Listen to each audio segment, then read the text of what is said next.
Do'stlar, bugun Do'stlar, bugun sizlar bilan 2 million dollarga qurilgan kofe shopda desertlarni yeb ko'ramiz. Narxlarini ham aytaman. Aniq sizlarga yoqadi. Uy mazasini tatib sizlarga aytib beraman.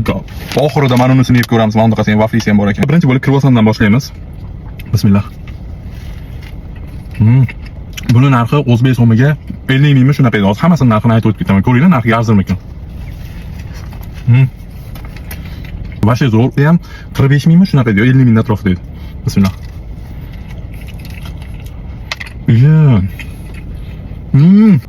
Nimalardir ixtiro qilib yuborishgan bular. Buni mazasi choyga yaxshi ko'radiganlar, vashi bomba, xullas, choy zam kelib turibdi, ajoyib mazali. Bu desertlar bilan birga kari sokini olib kelganman Koreyaga. Shunchalik yaxshi ko'rganimdan Koreyada ham ichib yuribman. Bismillah.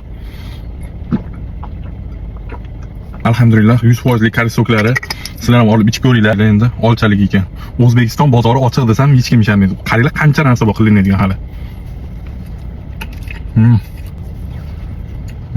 Yeah. 50 ming atrofida edi, 50 ming edi. Bu nima ekan? Bu cho'ta matchali shekilli. Bismillah. Bunisi matchali ekan, to'g'risi menga uncha yoqmadi. Karisokini 6 xili bor. Bu anorligi. Mana bunisining narxi 60 ming atrofida edi. Hozir sizlar ko'rib chiqqan desertlar O'zbekistonda premyerni narxi necha pul o'shani ham yozib ketinglar. Koreyada shunaqa narxlar ekan, 2 million dollarga qurilgan kofe shopda. Xullas, ustida shikolat bor, dark shikolat ekan. Vashi mazali qilingan. Do'stlar, 2 million dollarga qurilmagan bo'lsa ham O'zbekistonda shu ice desertlarni biz ochganmiz. Hammasi Koreyani retsept asosida yeb ko'ringlar, ichib ko'ringlar mahsulotlarni.